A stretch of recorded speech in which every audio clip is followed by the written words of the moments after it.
Hello friend, नैतिक ice academy के platform पे आप सभी का स्वागत है। पश्चिमी राजनीतिक विचारकों में हम लोग मैकियावेली को पढ़ रहे थे।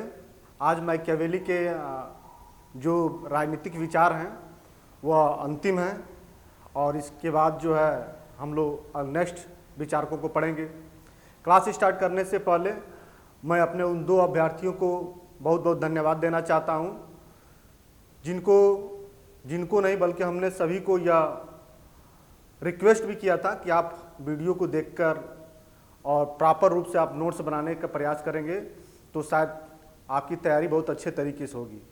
उसमें एमए फर्स्ट ईयर किसान पीजी कॉलेज के सोनम पटेल और एमए सेकेंड ईयर किसान पीजी कॉलेज के ज्योति भारद्वाज ने जो नोट्स बनाया है वो काफ़ी सराहनीय है और जिस तरीके से वो नोट्स बना रहे हैं उसी तरीके से नोट्स को आगे जो है पश्चिमी राजनीतिक विचारक को बनाते चलें और बीच बीच में उसको रिवीजन करते रहें। निश्चित तौर से आपका ये जो नोट्स बनाने का तरीका है यह बात को साबित करता है कि आप पढ़ाई के क्षेत्र में या इस तैयारी के क्षेत्र में काफ़ी गंभीर हैं और तैयारी की जो समझ है आपकी वह काफ़ी सही है, क्योंकि आप लोगों ने उन्हीं पॉइंट्स को टच किया है या अपने कॉपियों में लिखने का प्रयास किया सिस्टमेटिक तरीके से कि ताकि ये पता चलता है कि आप बहुत अच्छे तरीके से समझ रहे हैं। ज्योति भारद्वाज को मैं ये कहना चाहूँगा कि जो एक्सप्लेनेशन वाला पार्ट है उसमें जगह स्पेस छोड़ के मत लिखिए, ठीक है। उसके पॉइंट्स को लिखिए और केवल पॉइंट्स को ही मतलब पॉइंट्स में लिख दिए, एक्सप्लेनेशन लिखने की कोई जरूरत नहीं। आपको तथ्य एनालिटिकल जो बातें हैं वह और पॉइंट से उसी को क्या करना है, सिस्टम से लिख देना और समझ के लिखना है। और सोनम पटेल ने काफ़ी अच्छे तरीके से भी लिखा, पॉइंट्स को लिखा, लेकिन उन्हीं पॉइंट्स को थोड़ा कहीं कहीं अंडरलाइन करेंगे तो शायद आपके नोट्स थोड़ा सा और बेहतर दिखेंगे, ठीक है।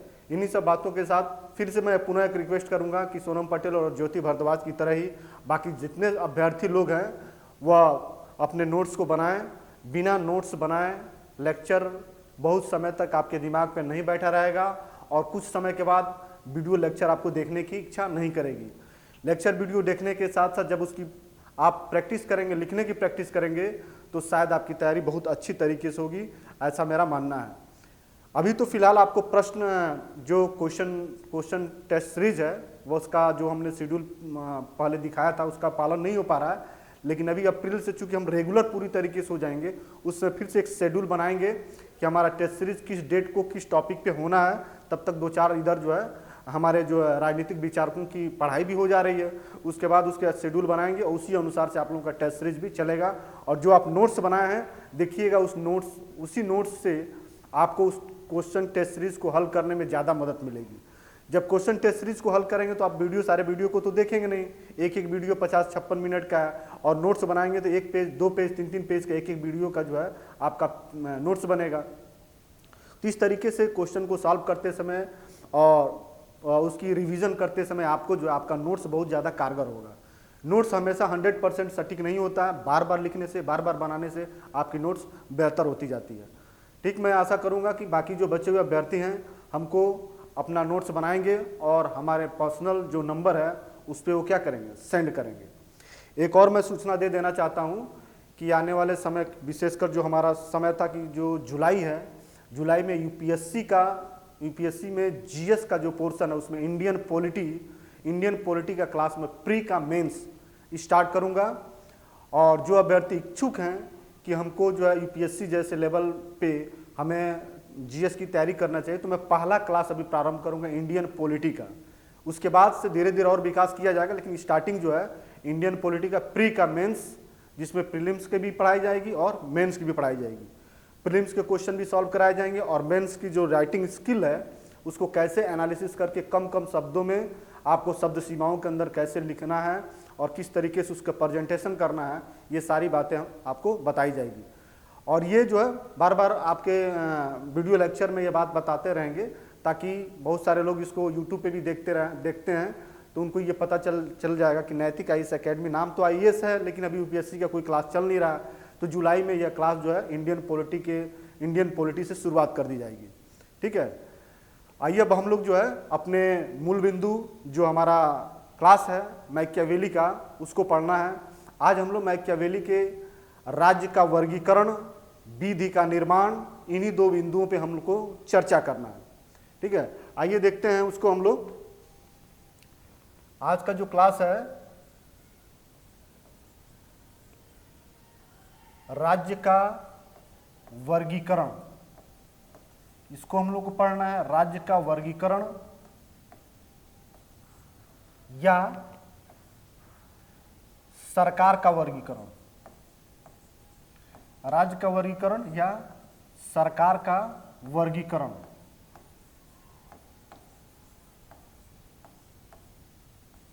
सरकार का वर्गीकरण। दूसरा जो टॉपिक है वह है विधि का निर्माण। विधि का निर्माण, और लास्ट में जो है इसका हम लोग मूल्यांकन कर देंगे। ठीक है, लास्ट में इसका हम लोग मूल्यांकन कर देंगे। राज्य का वर्गीकरण या सरकार का वर्गीकरण। मैकियावेली पे अरस्तू के राजनीतिक विचारों का प्रभाव पड़ा, जैसे अध्ययन पद्धति का प्रभाव पड़ा, ठीक इसी तरीके से सरकार के वर्गीकरण या राज्य का वर्गीकरण करते समय इसने अरस्तू के जो सरकार का वर्गीकरण था वह भी उसके ऊपर प्रभाव पड़ा। जैसे अरस्तू ने सरकार का वर्गीकरण किया, ठीक इसी तरीके से मैकियावेली ने भी सरकार का वर्गीकरण किया। इस बात को प्रारंभ करने से पहले हम लोग इस चीज़ पे भी चर्चा कर लें कि जो मैकियावेली है वह शासन के रूप में या सरकार के रूप में दो प्रकार की शासन व्यवस्थाओं का विशेषकर चर्चा करता है। एक राजतंत्र और दूसरा जो है गणतंत्र। राजतंत्र और गणतंत्र।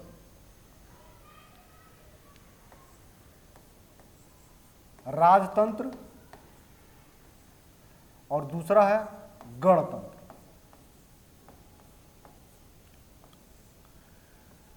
मैकियावेली राजतंत्र का क्या करता है? समर्थन करता है। राजतंत्र का समर्थन करता है, लेकिन इसको सर्वश्रेष्ठ शासन के रूप में नहीं स्वीकार करता है। सर्वश्रेष्ठ शासन वह गणतंत्र को मानता है।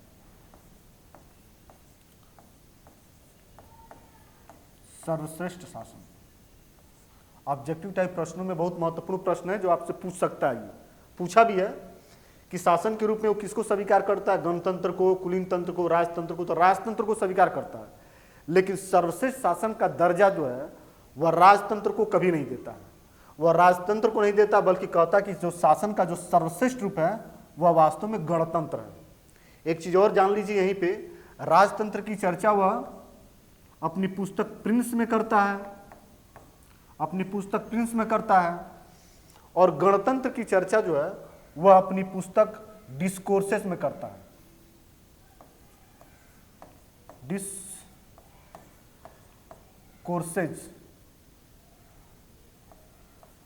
डिस्कोर्सेज इसमें करता है।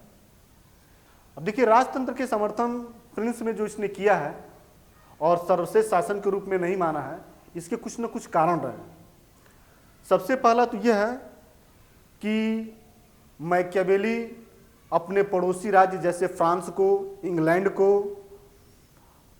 स्पेन में की शासन व्यवस्थाओं को देखा तो वहाँ निरंकुश राजतंत्र बहुत सफल रूप से काम कर रहा था और वह इस राज्यों का विकास बहुत तीव्र गति से हो रही थी।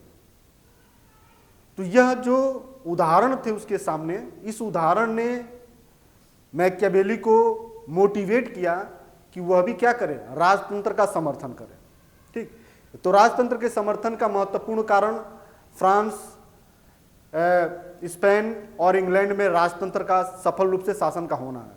इसके साथ साथ तीन कारण और बताता है जिसके कारण वह राजतंत्र का समर्थन करता है। उसको देखते हैं, तीन कारण कौन कौन से है राजतंत्र के समर्थन में। तो पहला कारण बताता है यह, मनुष्य का दुष्ट स्वभाव। मनुष्य का दुष्ट स्वभाव, मनुष्य का दुष्ट स्वभाव। ठीक है, मनुष्य का दुष्ट स्वभाव।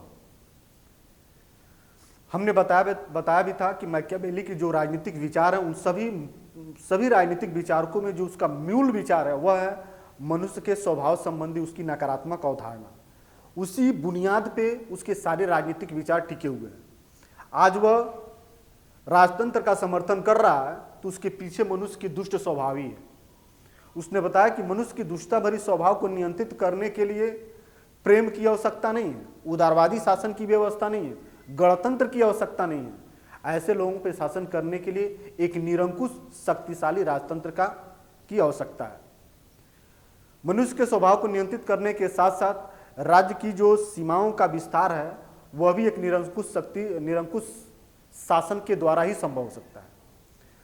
तो मनुष्य के दुष्ट स्वभाव को नियंत्रित करने के लिए राजतंत्र समर्थक है। इसके बाद से दूसरा कारण इसने बताया संपत्ति की असमानता। संपत्ति की असमानता।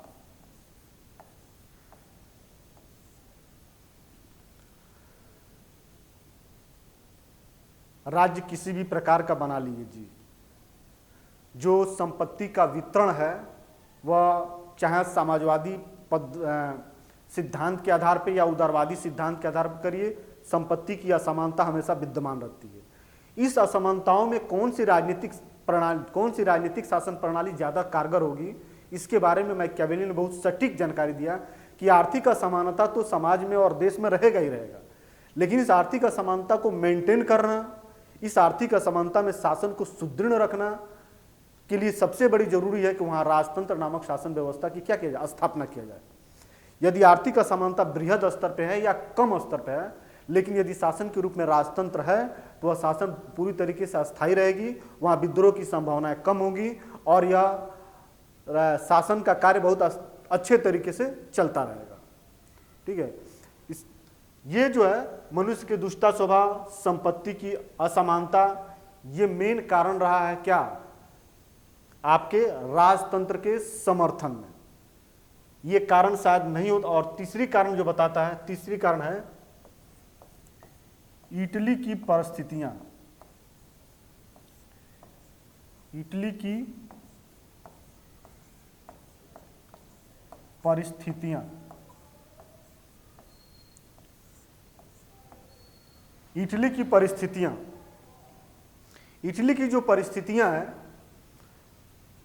यह बहुत हद तक जो है यह जिम्मेदार हैं कि वहाँ निरंकुश शक्ति वाले शासन की ही जरूरत है।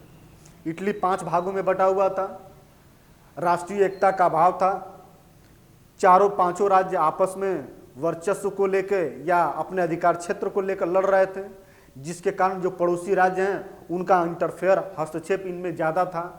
ऐसी स्थिति में एक ऐसी निरंकुश शक्ति की आवश्यकता थी जो पांचों को एक साथ जोड़ के विदेशी हस्तक्षेप को कम कर सके और राष्ट्र का विकास कर सके।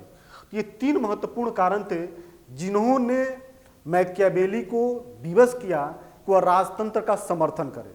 राजतंत्र सर्वश्रेष्ठ शासन नहीं है, सर्वश्रेष्ठ शासन गणतंत्र ही है, लेकिन ये परिस्थितियां क्या करती है, बताती हैं कि नहीं, सर्वश्रेष्ठ शासन के रूप में गणतंत्र होने के बावजूद भी शासन की आवश्यकता किसकी है, राजतंत्र की है। ठीक है, तो ये चीज हम लोग को सामने स्पष्ट हो गया कि ये राजतंत्र का समर्थन करता है। अब सर्वश्रेष्ठ शासन गणतंत्र को क्यों मानता है, थोड़ा उसको भी जान लिया जाए हम लोग। सर्वश्रेष्ठ शासन के रूप में गणतंत्र, सर्वश्रेष्ठ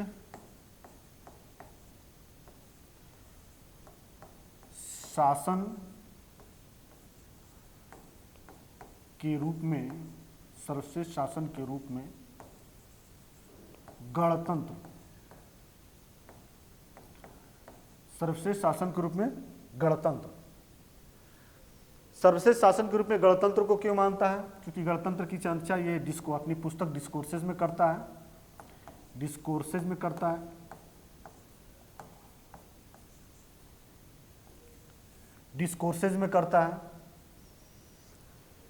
इसने ये बताया किसी भी देश में गणतंत्र शासन व्यवस्था तभी स्थापित हो सकता है जब वहाँ के जो मनुष्य हैं, जो वहाँ के नागरिक हैं, वह दुष्टता वाले स्वभाव से थोड़ा ऊपर हो, शिक्षित हो, जनता उदार हो, सत्य प्रियता हो, सत्य के प्रति निष्ठावान हो। ऐसे नागरिक वाले देशों में शासन के रूप में गणतंत्र ज़्यादा सफल होगा और ज़्यादा सटीक होगा। ठीक है, तो गणतंत्र के रूप में जनता के यहाँ भी गणतंत्र क्यों सफल होगा? क्योंकि जनता के स्वभाव पर ही निर्भर करता है। जनता का स्वभाव अच्छा है तो गणतंत्री शासन के रूप में होगा। और भी इसके कारण बताएं कि गणतंत्र क्यों अच्छा होगा। उसने कहा, पहला कारण इसने बताया कि जो जनता होती है, जनता एक राजा की तुलना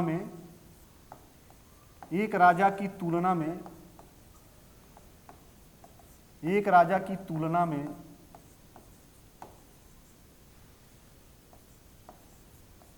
ज्यादा समझदार होती है,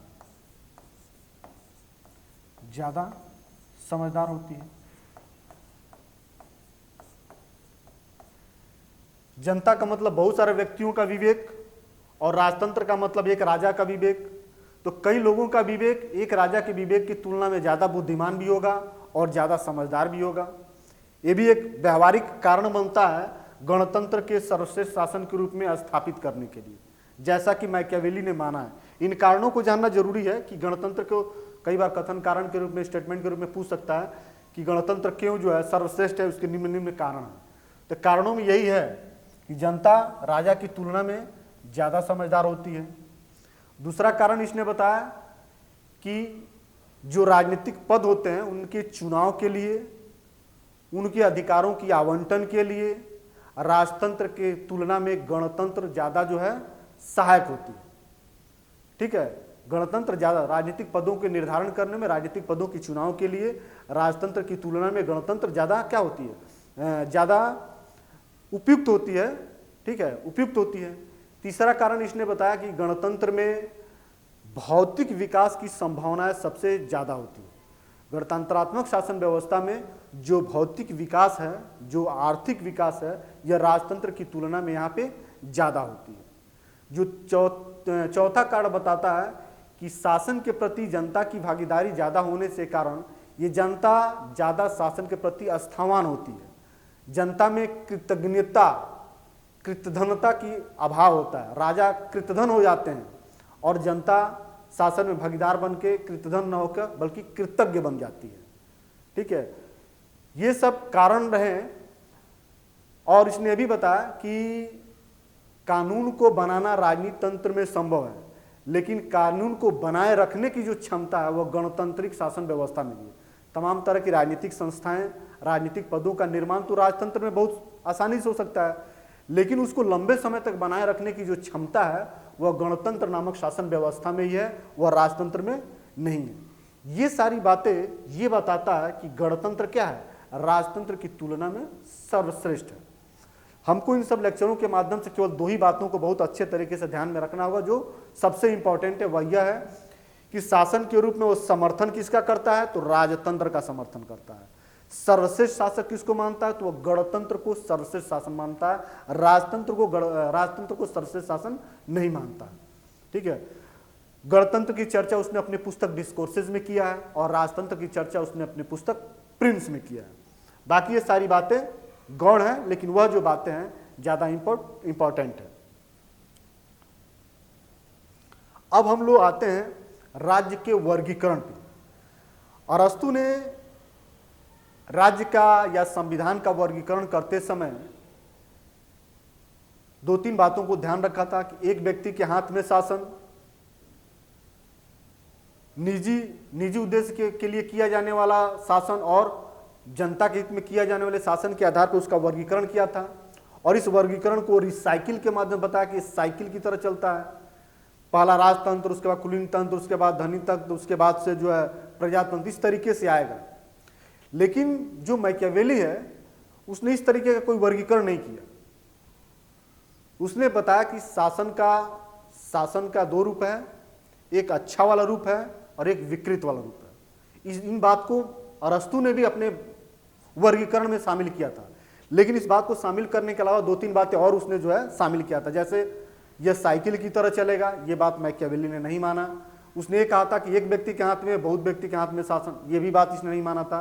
उसने ये भी बताया था कि शासन का अच्छा वाला रूप और शासन का बुरा वाला रूप। तो मैकियावेली ने उसकी इसी बात का अनुसरण किया कि शासन का अच्छा वाला रूप कौन सा है और बुरा वाला रूप कौन सा है। तो शासन के वर्गीकरण में जो शासन का अच्छा वाला रूप है, शासन का अच्छा वाला रूप, शासन का अच्छा वाला रूप, अच्छा वाला रूप और विकृत वाला रूप, विकृत या बुरा वाला रूप, इसमें हम लोगों को देखना है।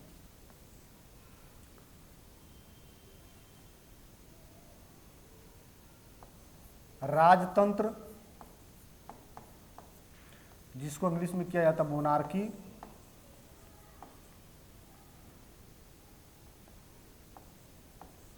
मोनार्की, ठीक है,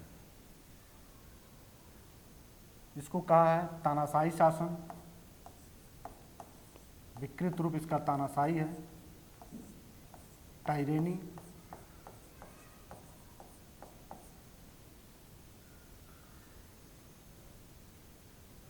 दूसरा है कुलीन तंत्र, कुलीन तंत्र, इसका जो है विकृत रूप है धनिक तंत्र।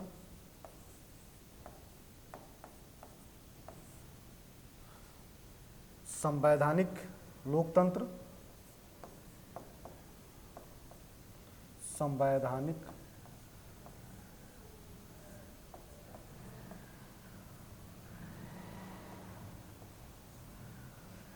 संवैधानिक लोकतंत्र, और इधर हो गया प्रजातंत्र।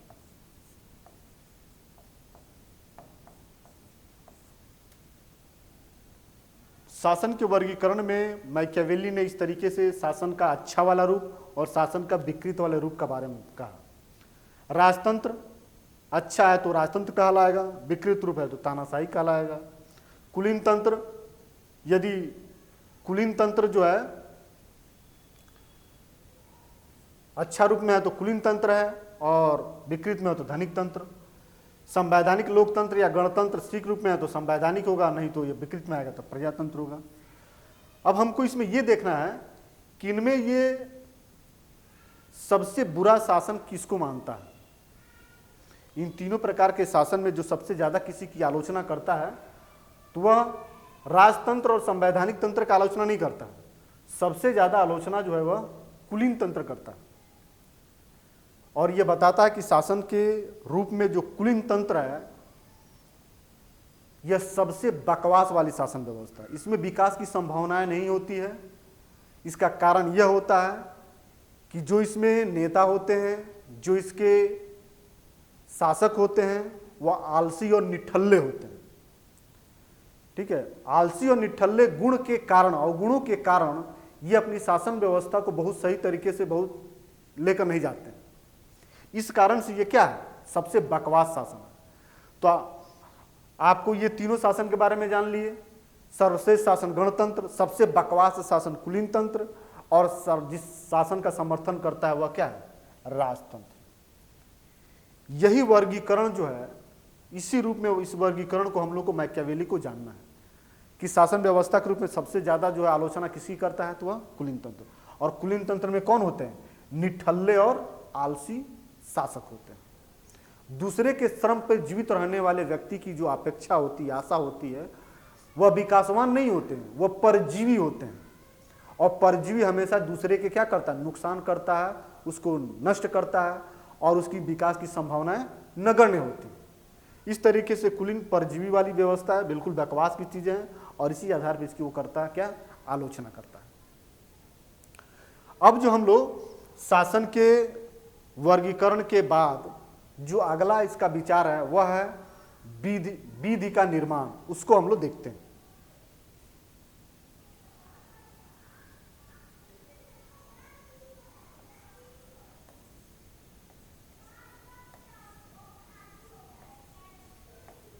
विधि का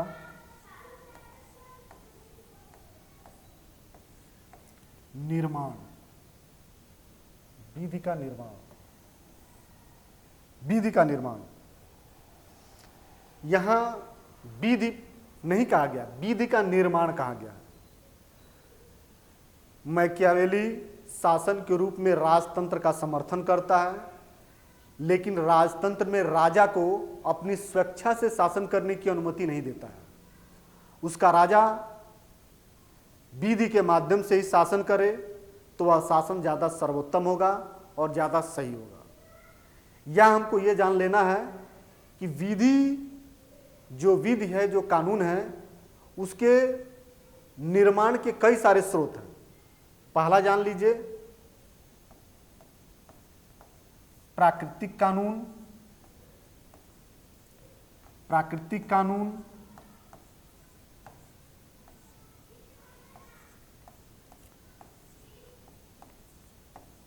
ईश्वरीय कानून,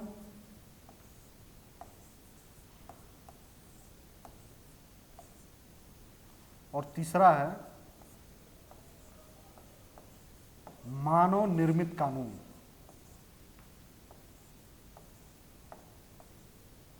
मानव निर्मित कानून। कानून के कई सारे रूप हैं, जिन सारे रूपों में ये तीन प्रकार के जो कानून हैं बहुत ही महत्वपूर्ण है।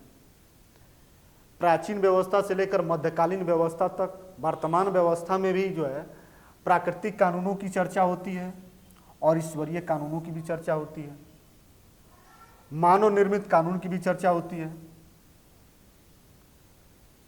अब हमको ये समझना है कि मैकियावेली अपने राजनीतिक विचारकों में इन तीनों में से किस प्रकार के कानून का वह समर्थन करता होगा। यह बात समझने के लिए थोड़ा इसके पूर्व विचारों पे हम लोग प्रकाश डालते हैं तो इस पूरी अच्छे तरीके से बात समझ में आ जाएगी। मैकियावेली अपने विचार में राजनीति को नैतिकता और धर्म से पृथक मानता है। राजनीति को धर्म और नैतिकता से कोई लेना देना नहीं है। जो धर्म को राजनीति से कोई लेना देना नहीं है, तो प्राकृतिक कानून और ईश्वरीय कानून, ये सारी बातें जो है धर्म से जुड़ी हुई है। तो निश्चित तौर से मैकियावेली जो है प्राकृतिक कानून का खंडन करता होगा, नहीं मानता होगा, और ईश्वरीय कानून का भी बात वो नहीं करता होगा। यदि वो धर्म को राजनीति में स्थान देता तो पूरा की पूरी बात ये भी जो है क्या होता, कहीं ना कहीं इस कानूनों का वह समर्थन करता।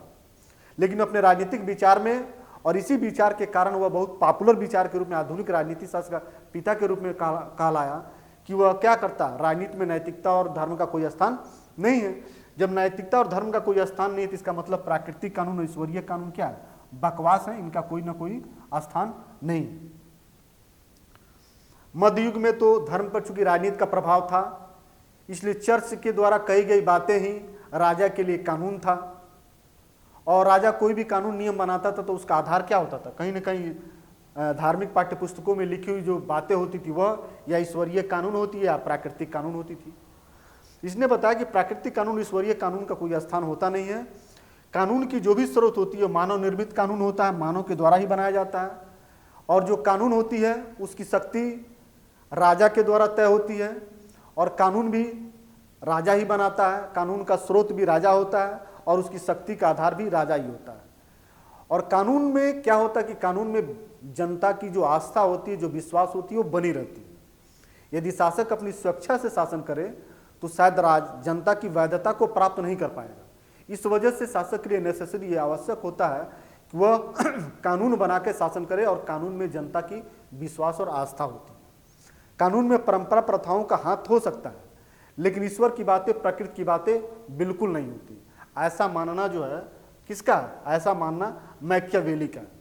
तो मैकियावेली के इस विचार से हमको यह बात का पता चलता है कि मैकियावेली एक व्यवहारिक राजनीतिक विचारक है, और व्यवहार के धरातल पे जो सच्चाई है उसी बात को वो प्रस्तुत करता है।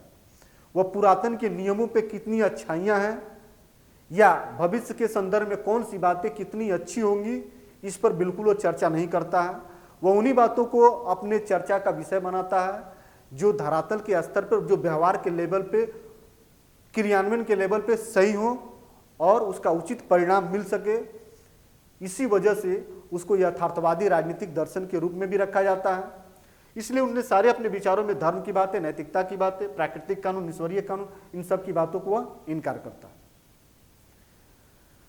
यथार्थवादी विचारों के कारण और इस तरह से धर्म और नैतिकता की बातों की चर्चा न करने के कारण मैकियावेली अपने विचारों में कुछ इस हद तक बढ़ जाता है कि एक विचारक ने किसके बारे में कहा, मैकियावेली इटली के संदर्भ में जो बातें कहा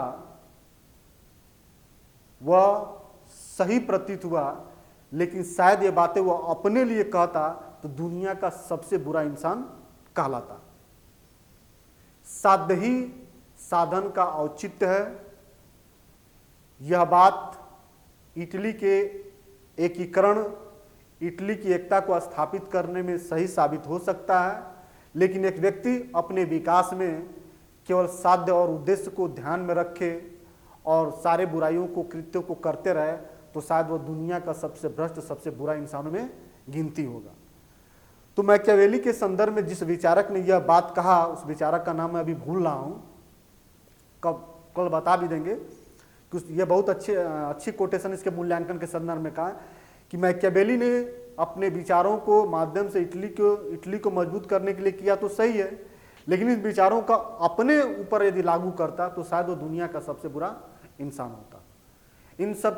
इन आलोचनाओं के बावजूद भी मैकियावेली के जो राजनीतिक विचार रहे हैं वह विचार बहुत ही व्यवहारिक, यथार्थवादी रहा और पूरी तरीके से उसकी मंशा जो थी इटली की शक्ति को बढ़ाना, वह इटली की शक्ति को बढ़ाने के संदर्भ में उसने जो विचार रखा, जो बातें रखा, यथावत हर एक देशभक्त को, राष्ट्रभक्त को रखना चाहिए और उसने वैसा ही किया। मैकियावेली को वहाँ के कई शासकों ने मैकियावेली के इस विचार का विरोध करते हुए विरोध तो किए, उसे गलत भी ठहराए, लेकिन उसी के विचारों को अनुसरण करके वह सत्ता में सफल भी हुए और न केवल वहाँ के सत्ता में सफल होने वाले व्यक्ति बल्कि अन्य पड़ोसी देशों में भी मैकियावेली के विचारों के आधार पर ही राजनीतिक सत्ता की प्राप्ति, राजनीतिक सत्ता का उद्देश्य और राजनीतिक इंफ्रास्ट्रक्चर है, राजनीतिक जो वातावरण है, उन लोगों ने, वहाँ के शासकों ने बनाया और वह काफ़ी सफल साबित भी हुए। तो मैकियावेली का जो विचार रहा ये राजनीतिक को काफ़ी से सुदृढ़ करने और सत्ता में उद्देश्यों की प्राप्ति तक ही, उसके उद्देश्यों तक ही सीमित रखना ही उसका मेन रीजन बताया, मेन उद्देश्य बताया। ठीक है, इस तरीके से हम लोग मैकियावेली का आज का जो क्लास है, इस रूप में मैकियावेली हमारे सामने क्या होता है, समाप्त हो जाता है। मैकियावेली के बाद जो अगला हमारा राजनीतिक विचारक है वह है हाब्स। ठीक है, चूंकि अभी हम लोगों ने पढ़ा था कि कल के वीडियो में हम लोग पढ़े भी हैं कि राज्य के निर्माण में मैकियावेली सामाजिक समझौते का सिद्धांत का अनुसरण करता है और इस सामाजिक समझौते के सिद्धांत में लाक और रूसो का समर्थन नहीं करता है, बल्कि हाब्स के विचारों का अनुसरण करता है। इसी हाब्स को अगले विचारक के रूप में हमको पढ़ना है, जो कल हम लोग इसको पढ़ेंगे। लेकिन आज हाब्स के बारे में कुछ मोटी मोटी बातें, बैकग्राउंड उसकी जो है मन मस्तिष्क पे मैं तैयार कर देता हूं, जिसके आधार पे कल हाब्स को बहुत अच्छे तरीके से हम लोग पढ़ेंगे। इसको जान लीजिए। हम लोगों ने ये देखा था कि पश्चिमी राजनीतिक जो विचार हैं उसको प्राचीन राजनीतिक विचारक, मध्यकालीन राजनीतिक विचारक और आधुनिक राजनीतिक विचारक के रूप में जो बांटे थे, समय के अनुसार बांटे थे। ठीक है, समय के अनुसार प्राचीन, मध्यकाल, प्राचीन, मध्यकाल और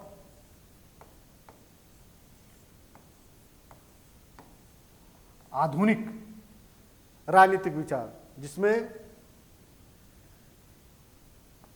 ये था समय इसका था प्राचीन से लेके 476 ईस्वी और मध्यकाल जो है 476 से लेके 15वीं शताब्दी और आधुनिक जो है यह 15वीं शताब्दी से लेके वर्तमान समय यह जो समय है, इस तरीके से समय के अनुसार जो है पश्चिमी राजनीतिक विचारकों को 3 भागों में बांटा गया था। यह विभाजन बहुत महत्वपूर्ण नहीं है, लेकिन मध्यकाल से आधुनिक काल में जो प्रवेश हुआ उसमें विचारक के रूप में हम लोगों ने मैकियावेली को रखा कि मैकियावेली अपने समय का शिशु था या पुनर्जागरण का प्रतिनिधि था, आधुनिक राजनीति शास्त्र का पिता था।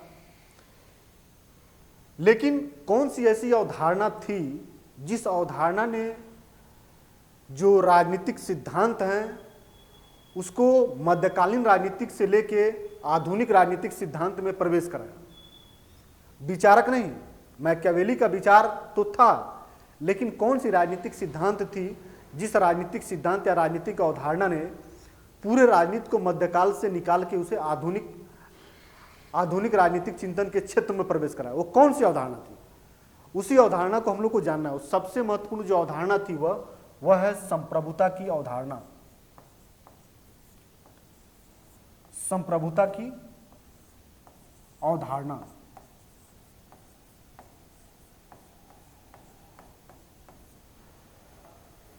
संप्रभुता की अवधारणा, सॉवरेंटी की जो कॉन्सेप्ट है, यही अवधारणा जो है राजनीतिक सिद्धांत को या राजनीतिक चिंतन को मध्यकाल से ले जाकर सीधे आधुनिक काल में प्रवेश करा देता है।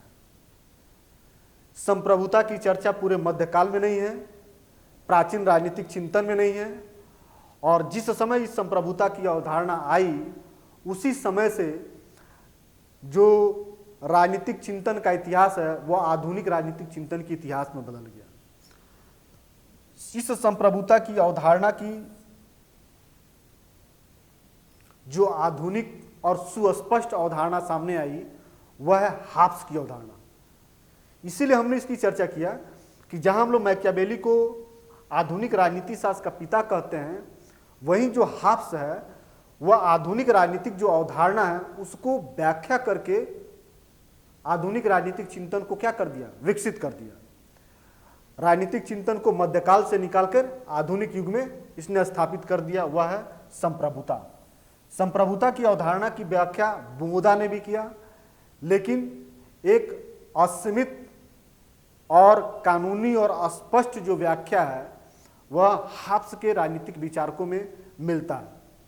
तो संप्रभुता की अवधारणा आधुनिक राजनीतिक चिंतन की दृष्टि से तो महत्वपूर्ण ही है, और इस महत्वपूर्ण अवधारणा को सुस्पष्ट व्याख्या हाब्स के द्वारा होता है। भरसक इसकी कानूनी व्याख्या ऑस्टिन के द्वारा होती है, लेकिन चूंकि हमको हाब्स को पढ़ना, हाब्स के लिए जो पृष्ठभूमि हमको तैयार करनी है उसके संदर्भ में हमको बताना है कि संप्रभुता की अवधारणा जो आधुनिक राजनीतिक चिंतन में आई उसकी सुस्पष्ट और कानूनी व्याख्या करने का प्रथम श्रेय जो है यह किसको है? हाब्स को मिलता है। हम लोग के यहाँ संप्रभुता को नहीं पढ़ना है, बस हमने ये बताने का प्रयास किया है कि जो हमारा राजनीतिक चिंतन का इतिहास है, जो समय की दृष्टि से तो बांटा ही बांटा गया है, कौन सी अवधारणा ने मध्यकाल से इसको आधुनिक राजनीतिक अवधारणा में ले गया, वह अवधारणा क्या है? संप्रभुता की अवधारणा। और इस संप्रभुता की अवधारणा की सुस्पष्ट और अच्छी व्याख्या जो है जिसने किया वह विचारक कौन है? तो वह विचारक आपका हाब्स है। इसी हाब्स के बारे में हम लोग जो है विद्वत और अच्छी चर्चा जो है कल से किया जाएगा, और आज जो हम लोगों का क्लास यहीं तक रहेगा। इसके बाद अगला क्लास फिर से जो हम लोग हाब्स के बारे में अच्छे तरीके से कल से हम लोग पढ़ेंगे।